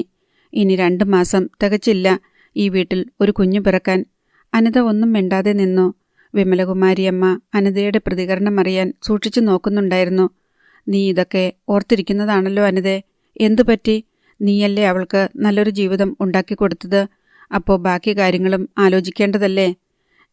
ഞാനൊന്നും ചെയ്തില്ലല്ലോ. ഹരിതയ്ക്ക് നല്ലൊരു കല്യാണം വന്നു. നിങ്ങളെല്ലാവരും കൂടി ഭംഗിയായി നടത്തി. ഞാനാണെങ്കിൽ ആ കല്യാണത്തിൽ പങ്കെടുത്തത് പോലുമില്ല. മാത്രമല്ല ഇവിടെ നീതയുടെ കാര്യത്തിലായിരുന്നു എൻ്റെ ശ്രദ്ധ മുഴുവൻ. വിമലകുമാരി അമ്മയ്ക്ക് അവളുടെ മനസ്സിലെ വികാരങ്ങൾ എന്തെന്ന് ഊഹിക്കാൻ പോലും കഴിഞ്ഞില്ല. അധ്യായം 22. മണിലാലിൻ്റെയും ഉദയലാലിൻ്റെയും ഭാര്യമാർ ദീപജ്യോതി, വിമലകുമാരിയമ്മ, നീത. ഒരു കാറിൽ പോകാനുള്ള ആളുകളെയുള്ളൂ. അനിതയെ വിമലകുമാരിയമ്മ നിർബന്ധിച്ചു. നീ കൂടി വരണം. ഹരിതയുടെ അച്ഛൻ വീട്ടുകാർ മാത്രമേയുള്ളൂ അവളെ പ്രസവത്തിന് കൂട്ടിക്കൊണ്ടുവരാൻ. അമ്മ വീട്ടുകാർ ആരുമില്ല. അനിതയുടെ നെഞ്ചിലാ വാക്കുകൾ കുടുങ്ങി. വിമലകുമാരിയമ്മ എന്തെങ്കിലും അർത്ഥം വച്ചു പറഞ്ഞതാണോ? ഞാൻ ആരുമല്ലല്ലോ. അനിത ഒഴിഞ്ഞു മാറാൻ ശ്രമിച്ചു. അത് സാരമാക്കണ്ട. ഇവിടിപ്പോൾ ഹരിതയെ പ്രസവത്തിന് കൊണ്ടുവന്ന ശുശ്രൂഷിക്കാൻ നീ മാത്രമല്ലേ ഉണ്ടാവൂ. അതെങ്ങനെയാ ശരിയാവുന്നേ? കേട്ടുനിന്ന ദീപജ്യോതി തർക്കിച്ചു. അമ്മ എന്തു വർത്തമാനമാ പറഞ്ഞേ? അവളിവിടെ ഹോം നേഴ്സല്ലേ? അവളാണോ ഹരിതയുടെ പ്രസവ ശുശ്രൂഷ നടത്തേണ്ടത്? അതിന് വേറെ ആളെ നിർത്തണം. അല്ലാതെ നിവിയമോളെ നോക്കാൻ വേണ്ടി വെച്ചിരിക്കുന്ന ഹോം നേഴ്സിനെ കൊണ്ട് വേണ്ടാത്ത ജോലിയെല്ലാം ചെയ്യിക്കുന്നത് ശരിയാണോ? ഓ, ഞാൻ അത്രയും ചിന്തിച്ചില്ല. വിമലകുമാരിയമ്മ തൻ്റെ അബദ്ധം മനസ്സിലാക്കി പിന്മാറി. എനിക്ക് മടിയുണ്ടായിട്ടല്ല, ഞാൻ ആ ജോലിയും ചെയ്തിട്ടുണ്ട്, അനത പറഞ്ഞു. പക്ഷേ അങ്ങനെ പോയി വരാനുള്ള സമയം എനിക്കില്ലല്ലോ. നിവിയമോളെ നോക്കണ്ടേ? നീതമോള് നിങ്ങളുടെ കൂടെ വരുന്നില്ലെന്ന് പറഞ്ഞു. അവളെ ഒറ്റയ്ക്കിവിടെ വിട്ടിട്ട് പോരാൻ വയ്യ. അതുമാത്രമല്ല, ഞാനിവിടുത്തെ ഹോം നേഴ്സാണെന്ന് അവിടെ എല്ലാവർക്കും അറിയാം. എനിക്കവിടെ വരേണ്ട കാര്യം എന്താണെന്ന് അവർ വിചാരിക്കും. അമ്മ ഇങ്ങനെ ഇടയ്ക്കിടയ്ക്ക് ഓരോ പൊട്ടത്തരം പറയും. വേണ്ടത് മാത്രമേ അരിച്ചെടുക്കാവൂ. അതിനുള്ള അരിപ്പിയ കോമൺ സെൻസ്, ദീപജ്യോതി പറഞ്ഞു. ഓ, ഇപ്പം അമ്മയ്ക്കാ കോമൺ സെൻസ് ഇല്ലാത്ത? വിമലകുമാരിയമ്മ പരിഭവിച്ചു. ദീപജ്യോതി എത്ര നിർബന്ധിച്ചിട്ടും നീത പോകുന്നില്ലെന്ന് ശടിച്ചിരിപ്പാണ്. അവളെ പ്രകോപിപ്പിക്കണ്ട എന്ന് വിമലകുമാരിയമ്മയും അനിതയും ഉപദേശിച്ചു. അവളുടെ ഒരേയൊരു ചേച്ചിയുടെ ആദ്യത്തെ പ്രസവമല്ലേ, കൂട്ടിക്കൊണ്ടുവരാൻ അവളും ചെല്ലേണ്ടതല്ലേ? ദീപജ്യോതി വാദിച്ചു. വേണ്ട, അവൾക്ക് നല്ല സുഖമില്ലാതിരിക്കുക, വിമലകുമാരിയമ്മ തീരുമാനിച്ചു. രാഹുകാലം നോക്കി അവർ പുറപ്പെട്ടു. ഇത് വളരെ മോശമായിപ്പോയി. യാത്രക്കിടയിൽ ദീപജ്യോതി പറഞ്ഞു. എന്താ? വിമലകുമാരിയമ്മ ആരാഞ്ഞു. അവരെന്തു വിചാരിക്കും? 4, 3, 7 പേര് തികച്ചില്ല. ഒരു പെൺകുട്ടിയെ പ്രസവത്തിന് കൂട്ടിക്കൊണ്ടുവരാൻ പോവുക. അതൊന്നും സാരമില്ല. ഹരിതയ്ക്ക് അമ്മയുടെ വീട്ടുകാരായി ആരുമില്ലെന്ന് അവർക്കറിയാവുന്നതല്ലേ, വിമലകുമാരിയമ്മ പറഞ്ഞു. കുടുംബത്തിന് മൊത്തമാ നാണക്കേട്, ഒരാൾക്ക് മാത്രമല്ല, ദീപജ്യോതി പറഞ്ഞു. പലഹാരങ്ങളൊക്കെ ഏതെങ്കിലും നല്ല ബേക്കറിയിൽ നിന്ന് വാങ്ങിയിട്ട് പോകാം. വിമലകുമാരിയമ്മ വിഷയം മാറ്റി. അതോടെ എന്തൊക്കെ വാങ്ങണം എന്നതിനെപ്പറ്റിയായി കാറിനുള്ളിൽ ചർച്ച. മുൻകൂട്ടി അറിയിച്ചിരുന്നതിനാൽ ശരത്ചന്ദ്രനും വീട്ടുകാരും സദ്യ ഒരുക്കി കാത്തിരിക്കുന്നുണ്ടായിരുന്നു. ഡിക്കിയിൽ നിന്ന് പലഹാരക്കുട്ടകൾ. അവ ശരിക്കും പ്ലാസ്റ്റിക് നിർമ്മിതമായ നിറഞ്ഞ കുട്ടകൾ തന്നെയായിരുന്നു. എടുത്ത് ചുമന്നുകൊണ്ട് വിമലകുമാരി അമ്മയും സംഘവും കാർപോർച്ചിൽ നിന്ന് സിറ്റൗട്ടിലേക്ക് കയറി ചെന്നു. ഹരിത വീർത്ത പയർ വലതു കൈകൊണ്ട് താങ്ങി ഇടതുകൈ തൂണിൽ പിടിച്ച് കാത്തു നിൽപ്പുണ്ടായിരുന്നു. വിമലകുമാരി അമ്മയും ദീപജ്യോതിയും ആദ്യമേ തന്നെ ചെന്ന് അവളോട് കുശല അന്വേഷണം നടത്തി. ഊണുമുറിയിൽ സോഫ്റ്റ് ഡ്രിങ്ക്സ് കഴിച്ചുകൊണ്ടിരിക്കുമ്പോൾ ശരത്ചന്ദ്രൻ്റെ അമ്മ പരിഭവം പറഞ്ഞു. ഹരിതമോളുടെ വീട്ടിൽ നിന്ന് ആരെയും ഇങ്ങോട്ട് കാണാനേയില്ല. അതോർത്തിട്ട് എപ്പോഴും അവൾക്ക് സങ്കട. കല്യാണം കഴിപ്പിച്ചു വിട്ടതോടെ അവളെ എല്ലാവരും ഉപേക്ഷിച്ചെന്ന്. ആരെങ്കിലും ഉണ്ടോ വരാൻ? വിമലകുമാരിയമ്മ ചോദിച്ചു. ഞാനങ്ങ് കിടങ്ങൂരാ. പിന്നെയുള്ളത് ദീപ. അവർക്കൊക്കെ ഓരോ കുടുംബവും കുട്ടികളുമൊക്കെ ആയില്ലേ? അതൊക്കെ ഞങ്ങൾക്കും അറിയാം. പക്ഷേ അങ്ങനെയല്ലല്ലോ നാട്ടുനടപ്പ്. സാധാരണ കെട്ടിച്ചുവിട്ട പെണ്ണിൻ്റെ വീട്ടിലേക്ക് ഇടയ്ക്കിടെ പോയി വരുന്നത് പെണ്ണിൻ്റെ അമ്മയോ അനുജത്തിയോ ആങ്ങളമാരോ ഒക്കെയാണ്. ഇതിപ്പോൾ അമ്മയില്ല, അനുജത്തി പഠിക്കുന്നു, ആങ്ങളമാരുമില്ല. ഹരിതമോളുടെ അച്ഛന് വരാലോ എന്നായി ശരത്ചന്ദ്രൻ്റെ അമ്മ ശൈലജ. ഹരിക്കെവിടാ നേരം? ഇപ്പം ബാങ്ക് മാനേജരാ. ഏറ്റവും അവസാനം വീട്ടിൽ പോണ ആള്. മറ്റുള്ളവരൊക്കെ ജോലി സമയം കഴിഞ്ഞ സ്ഥലം വിടും. ബാങ്ക് മാനേജർമാർ രാത്രിയിലൊക്കെ ഇരുന്ന് ജോലി ചെയ്താലേ ജോലി തീരൂ. ഫീൽഡ് വർക്കിനൊക്കെ സൺഡേയിലും പോകേണ്ടി വരുന്നുണ്ട്. കമ്പ്യൂട്ടറൊക്കെ വന്നപ്പോൾ ബാങ്കിലൊന്നും ആർക്കും ഒരു പണിയുമില്ല. കീബോർഡും വായിച്ചുകൊണ്ട് വെറുതെ സമയം കളയാണെന്ന എല്ലാവരുടെയും വിചാരം. പക്ഷെ ജോലി ഒരുപാടുണ്ട്, ദീപജ്യോതി വിശദീകരിച്ചു. ഹരിതമോളുടെ സങ്കടവും ഞങ്ങളുടെ പരിഭവവും പറഞ്ഞെന്നേയുള്ളൂ. നിങ്ങളോടല്ലാതെ ആരോടാ പറയാ? ശൈലജ വിനയാന്യതയായി. നിങ്ങൾക്ക് വല്ലപ്പോഴും അങ്ങോട്ട് വന്നുകൂടെ ഹരിതേ? ദീപ ചോദിച്ചു. ഇതൊക്കെ വെറും മുടന്തൻ ന്യായങ്ങളാ. ഫോൺ വിളിക്കാലോ? അതുപോലും ചെയ്യാറില്ല. എന്നിട്ട് ചോദിക്കുമ്പം ഓരോ കാരണമുണ്ടാക്കി പറയാ. വേണമെന്ന് വെച്ചാ എല്ലാം നടക്കും. ഉപേക്ഷ വിചാരിച്ച പിന്നെ പറഞ്ഞിട്ടും കാര്യമില്ല. ശരത്ചന്ദ്രൻ ഒരു പഴുത് നൽകാതെയാണ് സംസാരിച്ചത്. പറയുമ്പോൾ മുഷിച്ചിൽ തോന്നുമായിരിക്കും. എന്നാലും പറയാനുള്ളത് പറഞ്ഞില്ലെങ്കിൽ മനസ്സിൽ കിടന്ന് കുത്തിക്കൊണ്ടിരിക്കും. ഇതുവരെ ന്യായം പറഞ്ഞ് തടിതപ്പി നിന്ന ദീപജ്യോതിക്കും മറുപടിയില്ല. വിമലകുമാരി അമ്മയ്ക്കും ഇല്ല മറുപടി. രണ്ടുപേരും വിളറിയ മുഖം തിരിച്ച് പരസ്പരം നോക്കി. നിങ്ങളുടെ ഹോം നേഴ്സ് വിളിക്കാറുണ്ടല്ലോ, ആഴ്ചയിൽ 2 തവണയെങ്കിലും. അത്ര പോലും ഉത്തരവാദിത്തമില്ലേ നിങ്ങൾക്ക്? ശരത്ചന്ദ്രൻ ചോദിച്ചു. അനിത വിളിക്കാറുണ്ടെന്നോ? ദീപജ്യോതിക്ക് വിശ്വാസം വന്നില്ല. ആ സ്ത്രീക്ക് ഹരിതമോളെ വിളിക്കേണ്ട കാര്യം എന്താണെന്ന് ഞങ്ങൾക്കറിയില്ല. ഹരിതമോൾക്ക് അവരുടെ കോൾ അറ്റൻഡ് ചെയ്യാൻ വലിയ താല്പര്യവുമില്ല. പക്ഷേ ഞാൻ പറയും, ആ കോൾ എടുക്കാതിരിക്കരുതെന്ന്. വെറും ഒരു ഹോം നേഴ്സായിട്ട് വർക്ക് ചെയ്യുകയാണെങ്കിലും അവർക്ക് അത്രയും മര്യാദ കാണിക്കാൻ തോന്നിയല്ലോ. നിങ്ങളാരും നിങ്ങളുടെ കടമ ചെയ്യുന്നില്ലെന്ന് അറിഞ്ഞുകൊണ്ട് തന്നെയായിരിക്കും ആ സ്ത്രീ വിളിക്കുന്നേ. മതി, ഇനി അതേപ്പറ്റി കൂടുതലൊന്നും പറയണ്ട. ശൈലജ മകനെ വിലക്കി. പറയണ്ടേ അമ്മേ, 7 മാസം കഴിഞ്ഞില്ലേ? ഞാനൊരു അനാഥ പെണ്ണിനെ കല്യാണം കഴിച്ചാൽ ഇതിനേക്കാൾ ഭേദമായിരിക്കും. അവിടുള്ള ആരെങ്കിലുമൊക്കെ വിളിച്ചെന്നിരിക്കും. വിമലകുമാരി അമ്മയുടെയും സംഘത്തിൻ്റെയും ഉത്സാഹം കെട്ടു. ദീപജ്യോതിയുടെ ചെന്നിയിലെ ഞരമ്പുകൾ തണുത്തു നിലച്ചു. നിങ്ങൾ പറഞ്ഞത് ശരിയാ, ഞങ്ങളുടെ തെറ്റാണ്. ഞങ്ങൾ കുറെ കൂടി ഉത്തരവാദിത്തം കാണിക്കണമായിരുന്നു. ദീപജ്യോതി ക്ഷമാപണം നടത്തി. ആരെങ്കിലുമൊക്കെ വിളിക്കുകയും പറയുകയും ചെയ്യുന്നുണ്ടായിരിക്കും എന്ന തോന്നലായിരുന്നു. സോറി. ആരും സോറിയൊന്നും പറയണ്ട. മറ്റുള്ളവരുടെ വിഷമം കൂടി ഒന്ന് മനസ്സിലാക്കണമെന്നേ പറഞ്ഞുള്ളൂ. ഞങ്ങൾക്ക് വേണമെങ്കിൽ കുത്തുവാക്ക് പറഞ്ഞ് ഇവളെ വേദനിപ്പിക്കാം. നിന്റെ വീട്ടിൽ നിന്ന് ആരും തിരിഞ്ഞു നോക്കുന്നില്ലേ? അവർ നിന്നെ ഒഴിവാക്കിയോ അതോ ഉപേക്ഷിച്ചോ? നീ എങ്ങനെ ജീവിച്ചാലും അവർക്ക് ഒന്നുമില്ലേ? നീ ചത്തോ ജീവിച്ചിരിപ്പുണ്ടോ എന്നുപോലും അറിയണ്ടേ എന്നൊക്കെ ഞങ്ങൾക്ക് ചോദിക്കാം. പക്ഷേ അങ്ങനെയല്ല ചോദിച്ചതും പറഞ്ഞതും. അവൾക്ക് മറ്റെന്തെങ്കിലും പ്രശ്നമുണ്ടാവും. നമ്മളറിയാത്ത പല കാര്യങ്ങളും തടസ്സങ്ങളും ഒക്കെ ഉണ്ടാവും. അത് കഴിയുമ്പോൾ വിളിക്കുകയും സംസാരിക്കുകയും ചെയ്യും എന്നൊക്കെ പറഞ്ഞ് ഇവൾക്ക് ആശ്വാസം കൊടുക്കുകയേ ഞങ്ങൾ ചെയ്തിട്ടുള്ളൂ. ശരത്ചന്ദ്രൻ പറഞ്ഞു നിർത്തി. വാസ്തവത്തിൽ അതുതന്നെയാണ് സത്യം. വീട്ടിൽ കുറച്ച് പ്രശ്നങ്ങളുണ്ടായിരുന്നു. ആരോടും പറയാൻ പറ്റാത്ത ചില കാര്യങ്ങളൊക്കെ സംഭവിച്ചു. അതിൻ്റെ പേരിൽ അനുഭവിച്ച സമാധാനക്കേട് പറഞ്ഞറിയിക്കാൻ വയ്യ. വിമലകുമാരിയമ്മ കൂടുതൽ വിശദീകരിക്കാതെ നിർത്തി. ഞങ്ങൾ ഇത്രയും സംസാരിച്ചത് നിങ്ങളുടെ കുട്ടിക്ക് വേണ്ടിയാ. അവളുടെ പക്ഷത്തു നിന്നോണ്ടാ. അത്രയും മനസ്സിലാക്കിയാൽ മതി.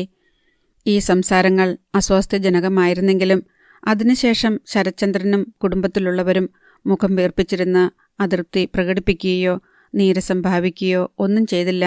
അവരുടെ സ്നേഹവും ആത്മാർത്ഥതയും വെളിപ്പെടുത്തുന്നതായിരുന്നു തുടർന്നുണ്ടായ ഹൃദ്യമായ പെരുമാറ്റവും സംസാരവും സൽക്കാരങ്ങളുമെല്ലാം. ഹരിത പ്രത്യക്ഷത്തിൽ പ്രസന്നവതിയായിരുന്നെങ്കിലും അവളുടെ ഉള്ളിൽ എന്തോ ഭയമോ സങ്കടമോ കുടുങ്ങിക്കിടപ്പുണ്ടെന്ന് തോന്നുമായിരുന്നു. ഊണ് കഴിച്ചുകൊണ്ടിരിക്കുമ്പോൾ അക്കാര്യവും ശൈലജ പറഞ്ഞു. ഇവളുടെ മനസ്സിലെന്തോ ഒരു വിഷമം കിടപ്പുണ്ട്. അതെന്താണെന്ന് നിങ്ങൾ തന്നെ ചോദിച്ച് മനസ്സിലാക്കണം. ഞങ്ങൾ ചോദിക്കുമ്പോഴെല്ലാം ഒന്നുമില്ല എന്ന് മാത്രമേ ഇവൾക്ക് പറയാനുള്ളൂ. ഞങ്ങളാരും ഇവൾക്ക് ഒരു സങ്കടം വരത്തക്ക വിധം ഒരു വാക്കുപോലും സംസാരിച്ചിട്ടില്ല. എൻ്റെ മോളെക്കാളും വാത്സല്യത്തോടെയാ പെരുമാറിയിട്ടുള്ളൂ. എന്തിനാ അമ്മേ ഇങ്ങനൊക്കെ പറയണേ? ഞാൻ എന്തെങ്കിലും പരാതി പറഞ്ഞോ? ഹരിത ആവലാതിപ്പെട്ടു. അല്ല, ഇവരറിഞ്ഞിരിക്കണ്ടേ. ചിലയിടത്തൊക്കെ അമ്മായിയമ്മ പോരും നാത്തൂൻ പോരും ഒക്കെയുണ്ട്. ഇവിടെ എനിക്കോ എൻ്റെ മോൾക്കോ അറിയില്ല അതെങ്ങനെയാ ചെയ്യേണ്ടതെന്ന്. ഇനി ഞങ്ങൾ അതും കൂടി പഠിപ്പിച്ചു തരണോ? ചെറുചിരിയോടെ ദീപജ്യോതി ചോദിച്ചു. വേണ്ട, ഇവൾക്ക് പഠിപ്പിച്ചു കൊടുത്താൽ മതി. അതിവിടെയില്ലെന്ന് തിരിച്ചറിയാൻ വേണ്ടിയെങ്കിലും. ശൈലജയും ചിരിച്ചു. ഇവളെക്കൊണ്ട് എന്തെങ്കിലും ദോഷമുണ്ടെങ്കിൽ പറയണം. കുറ്റമോ കുറവോ എന്തുണ്ടെങ്കിലും പറയാം. ഞങ്ങൾ പറഞ്ഞു മനസ്സിലാക്കി തിരുത്തി കൊടുക്കാം. വിമലകുമാരിയമ്മ ഹരിതയുടെ നേർക്ക് നോക്കിയിട്ട് ശൈലജയോട് ചോദിച്ചു. ഒരു കുറ്റവും പറയാനില്ല. ഞങ്ങളുടെ മോൻ പൊന്നുപോലെയാ ഇവളെ കൊണ്ടു നടക്കണേ.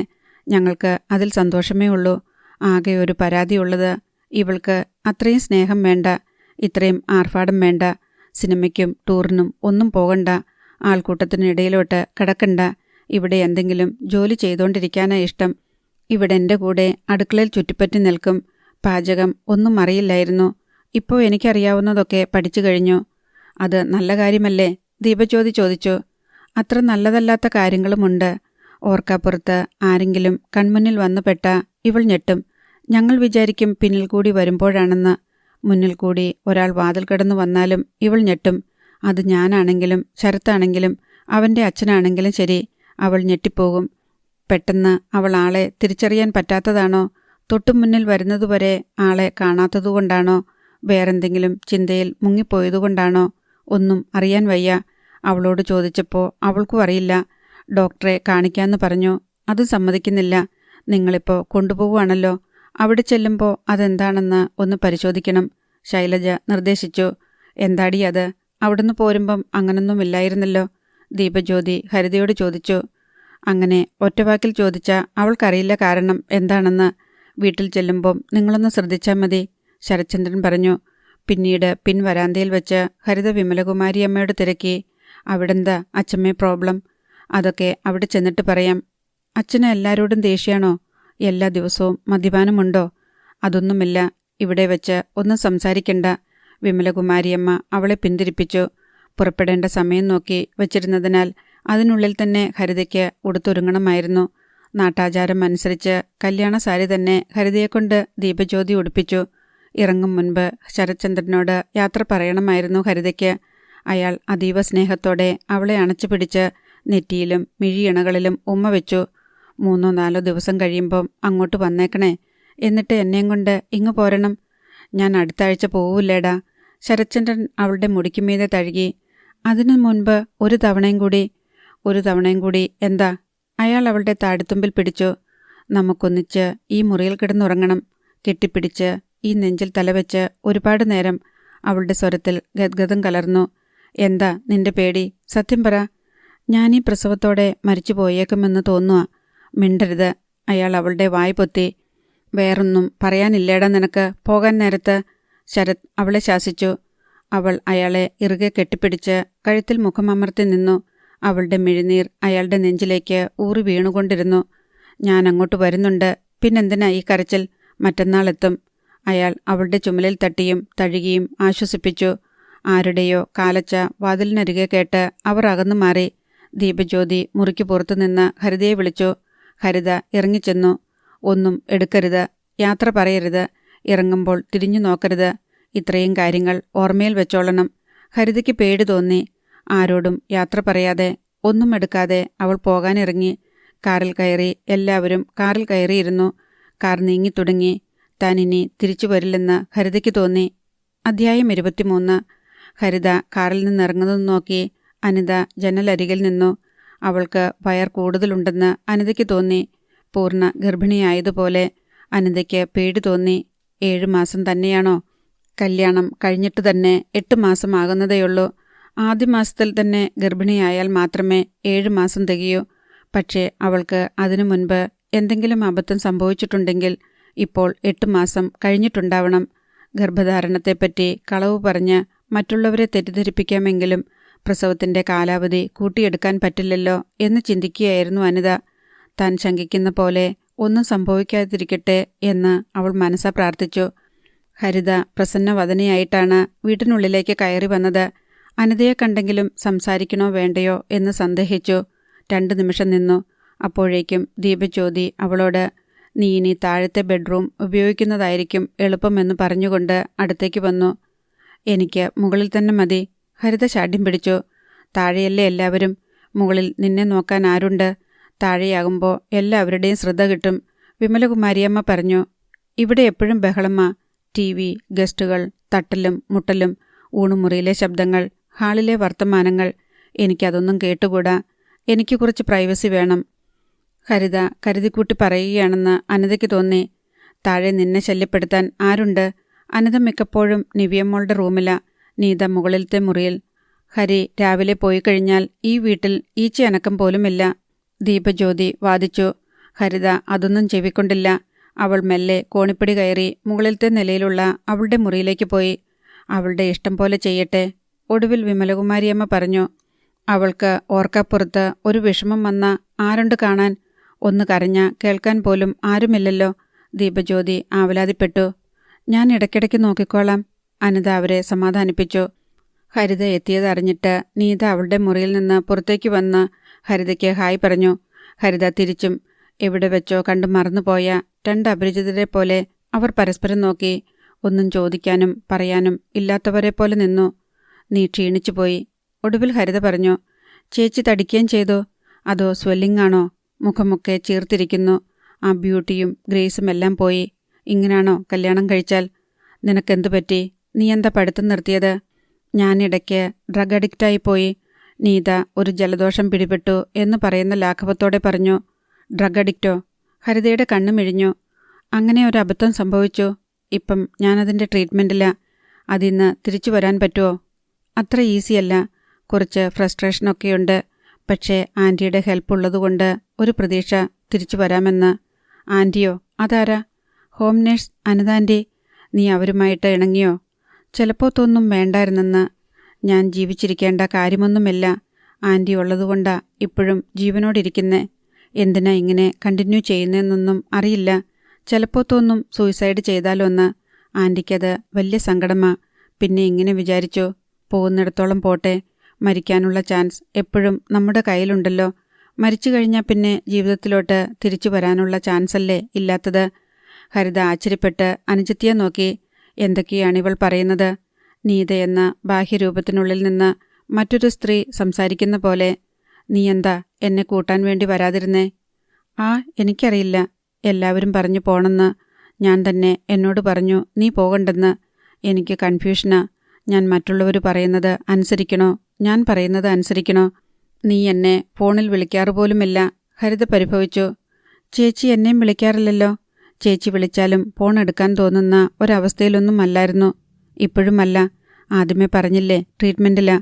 അതുകൊണ്ടാണോ നിന്റെ പഠിപ്പ് നിർത്തിയത്? അതൊക്കെ വലിയ കഥയാ ചേച്ചി. നീത ചിരിച്ചു. ചിരിച്ചോണ്ട് പറഞ്ഞതുകൊണ്ട് നിസ്സാരമാണെന്ന് കരുതല്ലേ. ഭീകര കഥയാ. ചിരിക്കുന്നത് വെറുപ്പുകൊണ്ടാ, എന്നോട് തന്നെ. അച്ഛൻ ഇതൊക്കെ എങ്ങനെ ഹാൻഡിൽ ചെയ്തടി? എനിക്കറിഞ്ഞൂടാ. ആൻറ്റിയാ ഞങ്ങളുടെ ഇടയ്ക്ക് നിന്നത്. ആൻറ്റി തന്നെ അച്ഛമ്മയും വിളിച്ചു വരുത്തി. അച്ഛൻ കുറേ അടിച്ചു. എനിക്ക് അതൊന്നും പോരായിരുന്നു. നീ അവരെ ഇപ്പം ആൻറ്റിന്നാണോ വിളിക്കുന്നേ? അതിൽ കൂടുതലായിട്ട് എന്താ വിളിക്കേണ്ടതെന്ന് അറിഞ്ഞുകൂടാ. അതെല്ലാം പോട്ടെ. ചേച്ചിക്ക് സുഖമല്ലേ? അതെ. ശരച്ചേട്ടൻ നല്ലയാളാ അല്ലേ? അല്ലെന്ന് തോന്നിയിരുന്നോ നിനക്ക്? ഇല്ല. പക്ഷെ ചേച്ചിക്ക് ആദ്യമൊന്നും തീരെ ഇഷ്ടമില്ലായിരുന്നല്ലോ. കല്യാണം പോലും ഇഷ്ടമില്ലാതെയല്ലേ നടത്തിയത്? അതൊക്കെ എൻ്റെ മണ്ടത്തരങ്ങളായിരുന്നു. രവിയങ്കിളിനോട് ഉണ്ടായിരുന്ന സ്നേഹമെല്ലാം ചേച്ചി മറന്നോ? അരുതാത്തത് എന്തോ കേട്ട പോലെ ഹരിത ചകിതയായി. ആരെങ്കിലും കേട്ടെങ്കിലോ എന്ന് പേടിയോടെ മുറിക്ക് വെളിയിലേക്ക് നോക്കി. ഞാൻ പറഞ്ഞില്ലേടി എല്ലാം അബദ്ധങ്ങളായിരുന്നെന്ന്. രവിയങ്കിൾ ചേച്ചിയെ വിളിക്കാറുണ്ടോ? നിനക്ക് വേറൊന്നും ചോദിക്കാനില്ലേ? ഹരിത നീരസപ്പെട്ടു. വയറൊക്കെ വലുതായിരിക്കുന്നല്ലോ. ഇതിൽ ഒരെണ്ണമേ ഉള്ളോ അതോ ഇരട്ടയാണോ? ഇതെന്ത് ചോദ്യമാ ഈ പെണ്ണിൻ്റെ? എനിക്ക് വട്ടായിപ്പോയി. ചിലപ്പോൾ ഇതിലും കൂടുതലാ. ഒന്നുകിൽ എല്ലാം തകർക്കണം, അല്ലെങ്കിൽ എന്നെ തന്നെ തകർക്കണം. നീത വീണ്ടും ചിരിച്ചു. അത് ചിരിയൊന്നുമല്ലെന്ന് ഹരിതയ്ക്ക് മനസ്സിലായി. നീത മുറിക്ക് പുറത്തേക്കിറങ്ങി. ഹരിത തൻ്റെ മുറി നോക്കി. വൃത്തിയാക്കി വെച്ചിരിക്കുന്നു. അലമാര തുറന്നു. അതിനുള്ളിൽ ഡ്രസ്സ് അടുക്കി വച്ചിരിക്കുന്നത് അതുപോലെ തന്നെ ഇരിപ്പുണ്ട്. ഡ്രസ്സ് മാറിയ ശേഷം അവൾ ബന്ധപ്പെട്ട് കോണിപ്പിടി ഇറങ്ങി താഴെയെത്തി. നിവിയമോളുടെ മുറിയിൽ ചെന്ന് അവളെ നോക്കി. കുറേ മാറ്റമുണ്ട്, അനിത അവളോട് പറഞ്ഞു. കണ്ണു തുറക്കും അടയ്ക്കും. ഒന്നും കാണുന്നില്ലെന്നേയുള്ളൂ. ഇനിയും മാറ്റം വരുമെന്ന ഡോക്ടേഴ്സിൻ്റെ പ്രതീക്ഷ. ഹരിത നിവിയമോളെ തന്നെ നോക്കിക്കൊണ്ട് നിന്നു. ഹരിതയ്ക്ക് അവിടെ സന്തോഷമല്ലേ? അനിത ചോദിച്ചു. ഹരിത മൂളി. സ്കാനിംഗ് നടത്തി നോക്കിയോ? ആണോ പെണ്ണോന്നൊക്കെ? ഇല്ല, വളർച്ചയുണ്ടെന്ന് നോക്കിയുള്ളൂ. എന്നാണ് ഡേറ്റ്? പ്രതീക്ഷിക്കാത്ത ചോദ്യം കേട്ട പോലെ ഹരിത ഒന്ന് പതറി. അത് ഞാൻ കൃത്യമായിട്ട് ഓർക്കുന്നില്ല. അത് ഓർത്തു വയ്ക്കണ്ടേ? സമയമാകുമ്പോഴേക്കും മതിയല്ലോ. എന്നാലും കൺസൾട്ട് ചെയ്ത ഗൈനക്കോളജിസ്റ്റ് ഒരു കാർഡ് തന്നിട്ടുണ്ടായിരിക്കുമല്ലോ. ഞാൻ മറന്നുപോയി. ഓർത്തു വയ്ക്കണം. നമ്മൾ മുൻകരുതലെടുക്കണ്ടേ? ചിലപ്പോൾ 10 ദിവസം നേരത്തെയാകാം, അല്ലെങ്കിൽ 5 ദിവസം വൈകിയാവാം. 1 മാസം നേരത്തെ പ്രസവിച്ച സംഭവങ്ങളുമുണ്ട്. അനിത ഹരിതയുടെ മുഖത്തേക്ക് സൂക്ഷിച്ചു നോക്കി. ഹരിതയുടെ നെറ്റിയിൽ വിയർപ്പ് പൊടിഞ്ഞു. എനിക്കറിയില്ല ഇതൊന്നും. ആദ്യത്തേതല്ലേ? അവൾ എങ്ങും തൊടാതെ പറഞ്ഞു. കരുതിയിരിക്കണമെന്നേ ഞാൻ പറഞ്ഞുള്ളൂ. ഹരിത പിന്നെയൊന്നും സംസാരിക്കാൻ നിൽക്കാതെ പുറത്തു കിടന്നു. വൈകുന്നേരം ഹരിലാൽ നേരത്തെ എത്തി. മകൾ ആചാരപ്രകാരം വീട്ടിലെത്തിയിരിക്കുന്നു എന്നറിഞ്ഞിട്ട് കുറേ മധുരപലഹാരങ്ങളും പഴങ്ങളും അയാൾ വാങ്ങിക്കൊണ്ടു വന്നിട്ടുണ്ടായിരുന്നു. ഹരിതയോട് അയാൾ ക്ഷേമ അന്വേഷണം നടത്തി. ശരചന്ദ്രനെപ്പറ്റിയും അയാളുടെ ജോലിയെപ്പറ്റിയും ആ വീട്ടിലെ ജീവിതത്തെപ്പറ്റിയും തിരക്കി. പ്രതീക്ഷിച്ചതിനേക്കാൾ സന്തുഷ്ടനാണ് അച്ഛനെന്ന് കണ്ട് ഹരിതയ്ക്കും സന്തോഷമായി. അടുത്ത ദിവസം രാവിലെ തന്നെ വിമലകുമാരി അമ്മയും ദീപജ്യോതിയും മണിലാലിൻ്റെയും ഉദയലാലിൻ്റെയും ഭാര്യമാരും അവരവരുടെ വീടുകളിലേക്ക് തിരിച്ചു. അമ്മ ഉടനെ പോകേണ്ടെന്ന് ഹരിലാൽ നിർബന്ധിച്ചുവെങ്കിലും വീട്ടിലൊന്ന് പോയിട്ട് വരാമെന്ന് പറഞ്ഞ് വിമലകുമാരിയമ്മയും കാറിൽ കയറിപ്പോയി. ബ്രേക്ക്ഫാസ്റ്റ് കഴിച്ച ശേഷം ഹരിത തൻ്റെ മുറിയിൽ ചെന്ന് ശരത്ചന്ദ്രനെ ഫോണിൽ വിളിച്ച് അല്പനേരം സംസാരിച്ചു. അതിഥികളെല്ലാം പോയി കഴിഞ്ഞു എന്നറിയിച്ചു. ശരത്തുമായി സംസാരിക്കുമ്പോൾ തന്നെ അവളുടെ ഫോണിലേക്ക് മറ്റൊരു കോൾ വരുന്നുണ്ടായിരുന്നു. നമ്പർ മാത്രമേ തെളിഞ്ഞുള്ളൂ. ആയതിനാൽ അവൾ അത് അവഗണിച്ചു. ശരത്ചന്ദ്രനുമായുള്ള സംഭാഷണം നിർത്തിയ ശേഷം അവൾ കോൾ ലിസ്റ്റ് നോക്കി. 8 മിസ് കോളുകൾ ഒരേ നമ്പറിൽ നിന്ന്. വീണ്ടും അതേ നമ്പറിൽ നിന്ന് കോൾ വരുന്നു. ഇത്തവണ അവൾ അറ്റൻഡ് ചെയ്തു. ഹലോ, ഹരിതയല്ലേ? എന്നെ മനസ്സിലായോ? രവിശങ്കറിൻ്റെ ശബ്ദം കേട്ട് അവൾ നടുങ്ങി നിന്നു. അധ്യായം 24. രവിശങ്കറിൻ്റെ കോൾ കട്ട് ചെയ്യണമെന്നാണ് ഹരിതയ്ക്ക് ആദ്യം തോന്നിയത്. അവൾ അങ്ങനെ തന്നെ ചെയ്തു. എന്നിട്ട് ഫോണും കയ്യിൽ പിടിച്ച് അന്തം വിട്ടു നിന്നു. കഴിഞ്ഞ 6 മാസത്തിനിടയ്ക്ക് ആദ്യത്തെ കോൾ. ഇനി തൻ്റെ ജീവിതത്തിലേക്ക് ഒരിക്കലും വരരുതേ എന്ന് ഉള്ളുരുകിയ കോൾ. ഹരിതയെ ഞെട്ടിച്ചുകൊണ്ട് വീണ്ടും ഫോൺ റിങ് ചെയ്തു. ഇത് എടുക്കാതെ ഒഴിവാക്കാൻ കഴിയില്ലെന്ന് അവൾക്ക് മനസ്സിലായി. വീണ്ടും വീണ്ടും കോൾ വരികയും താൻ അത് എടുക്കാതിരിക്കുകയും ചെയ്യുന്നത് മറ്റൊരവസരത്തിൽ കൂടെയുണ്ടാവുന്നവരെ സംശയിപ്പിച്ചെന്ന് വരാം. ഹരിത കോൾ അറ്റൻഡ് ചെയ്തു. ഹലോ മോളെ, ഇത് ഞാനാ രവിശങ്കർ. നീ എന്താ എൻ്റെ കോൾ കട്ട് ചെയ്തേ? ആരാണെന്നും മനസ്സിലായില്ല. ഇതേതാ നമ്പർ? എൻ്റെ പുതിയ നമ്പറാ, സേവ് ചെയ്തു വെച്ചോ. സേവ് ചെയ്യാനോ? രവിശങ്കറിൻ്റെ ഓർമ്മകൾ കൂടി മായ്ച്ചു കളയാൻ കഠിന പ്രയത്നം നടത്തുന്നതിനിടയ്ക്ക് ഇത് സേവ് ചെയ്യാനോ? അങ്കിളെ, അങ്കിളിപ്പം എവിടാ? ഞാൻ ബാംഗ്ലൂരിൽ തന്നെയുണ്ട്. നിന്റെ അടുത്ത് ആരെങ്കിലും ഉണ്ടോ? ഇല്ല. എന്താ? നീ അങ്കിൾ എന്ന് വിളിക്കുന്നു, വളരെ ഫോർമലായിട്ട് സംസാരിക്കുന്നു. ഞാനിപ്പോൾ വീട്ടിലെ അങ്കിളെ, ഇന്നലെ വന്നു. അത് ഞാനറിഞ്ഞു. ചങ്ങനാശ്ശേരിയിൽ എനിക്ക് ന്യൂസ് കിട്ടി. നിന്നെ പ്രസവത്തിന് കൂട്ടിക്കൊണ്ടു പോയിട്ടുണ്ടെന്ന്. ആര് പറഞ്ഞു? അതൊക്കെ അറിയുമല്ലോ മോളെ. ഞാൻ ഇങ്ങനൊരു അവസരത്തിന് കാത്തിരിക്കുകയായിരുന്നു. നമ്മൾ തമ്മിൽ സംസാരിച്ചിട്ട് എത്ര മാസങ്ങളായി അല്ലേ? അങ്കിൾ എന്നെ വിളിക്കാറില്ലായിരുന്നല്ലോ. ശല്യപ്പെടുത്തേണ്ടെന്ന് വിചാരിച്ചിട്ടാ. നീ നിന്റെ ഹസ്ബൻഡിൻ്റെ കൂടെ കഴിയുമ്പോൾ ഞാൻ ഇടയ്ക്കിടയ്ക്ക് വിളിക്കുന്നത് ശരിയല്ലല്ലോ. വാസ്തവത്തിൽ വിളിക്കണമെന്നൊക്കെ ഒരുപാട് തവണ ആഗ്രഹിച്ചതാ. പിന്നെ നിന്റെ അവസ്ഥ ഓർക്കുമ്പോൾ വേണ്ടെന്ന് വയ്ക്കും. ഭർത്താവ് കൂടെയുള്ളപ്പോൾ നിനക്കെന്നോട് തുറന്ന് സംസാരിക്കാൻ പറ്റില്ലല്ലോ. എനിക്കങ്ങനെ മറച്ചു പിടിച്ച് സംസാരിക്കുന്നത് തീരെ ഇഷ്ടവുമല്ല. ആൻറ്റിക്കും കുട്ടികൾക്കുമൊക്കെ സുഖമാണോ അങ്കിളെ? നീ എന്താ മോളെ ഒരുമാതിരി ഒഴിഞ്ഞു മാറുന്ന പോലെ? ഞാൻ ഒഴിഞ്ഞു മാറിയില്ലല്ലോ. ഞാനിടയ്ക്ക് നമ്മുടെ പഴയ കാര്യങ്ങളൊക്കെ ഓർക്കും. എന്തൊരു സ്നേഹമായിരുന്നു നിനക്കെന്നോട്. സത്യം പറഞ്ഞ എൻ്റെ ജീവിതത്തിൽ ഇന്നേ വരെ ഒരു പെണ്ണും നിന്നെപ്പോലെ എന്നെ ഇത്ര തീവ്രമായിട്ട് സ്നേഹിച്ചിട്ടില്ല. കല്യാണത്തിനു മുൻപൊക്കെ എനിക്ക് പ്രേമമുണ്ടായിട്ടുണ്ട്. പക്ഷേ നിന്റെ പ്രേമം ഉണ്ടല്ലോ, അതൊരു ചുഴലിക്കാറ്റ് പോലെ എന്നെ പിടിച്ചുലച്ചു.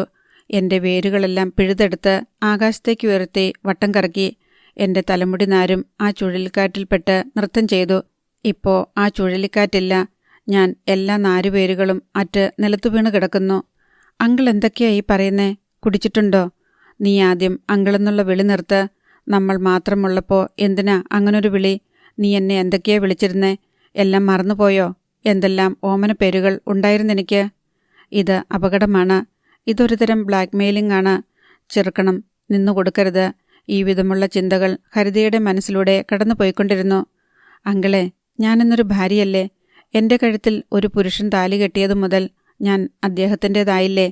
പിന്നെ ഭാര്യ പൊടി. നിന്നേക്കാൾ എത്രയോ വർഷം മുൻപേ കല്യാണം കഴിച്ചവനാ ഞാനും ഒരു പെണ്ണിൻ്റെ കഴുത്തിൽ താലി കെട്ടിയതല്ലേ? എന്നിട്ടും അതൊന്നും വകവയ്ക്കാതെ നീ എന്നെ പ്രണയിച്ചില്ലേ? ഞാൻ നിന്നെ സ്നേഹിച്ചില്ലേ?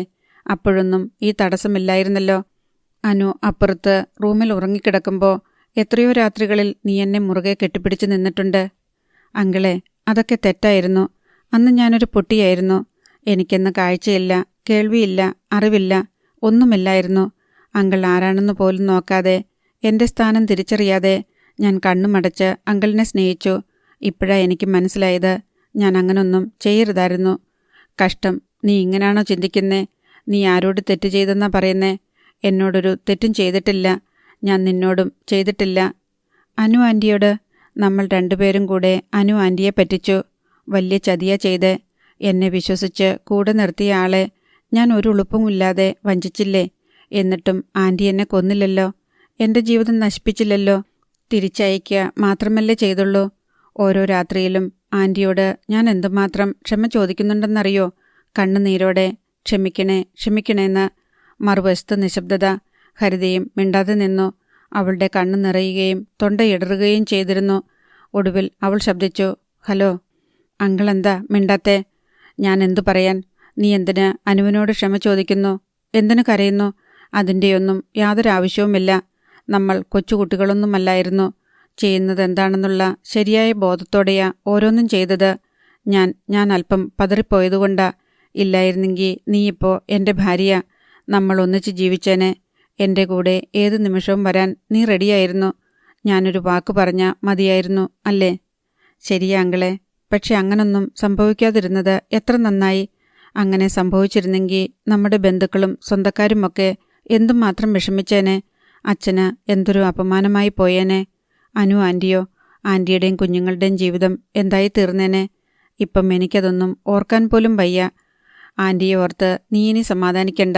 നീ ബാംഗ്ലൂരിൽ നിന്ന് പോയ ശേഷം ഞങ്ങൾ തമ്മിലുള്ള റിലേഷൻഷിപ്പ് ഇതേവരെ ശരിയായിട്ടില്ല. അവൾക്കെന്നോട് മനസ്സിൽ പുച്ഛമാണ്. എനിക്കും അവളോട് താല്പര്യവും തോന്നുന്നില്ല. നിനക്ക് പകരം നിൽക്കാൻ അവൾക്ക് ഈ ജീവിതത്തിൽ പറ്റില്ല.